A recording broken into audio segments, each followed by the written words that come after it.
അഹദോന്റെ റിളയല്ലോ ബീവി ഖദീജയെ ഇണയാക്കി, മെഹബൂബിൻ തുണയായി, ദീനിന്റെ പ്രഭയായി. ഇരുളേറും രാവിതിലായി എന്നെ വിതുമ്പിക്കരഞ്ഞില്ലേ, ഭയമേറും നേരമിലും സമ്മിലൂനിയോതി നബി. നീയാകും വീജികളെല്ലാം ബഹറായലയല്ലേ,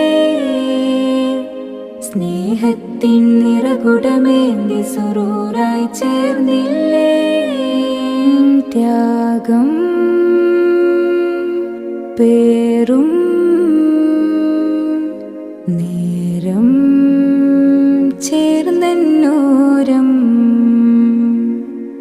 14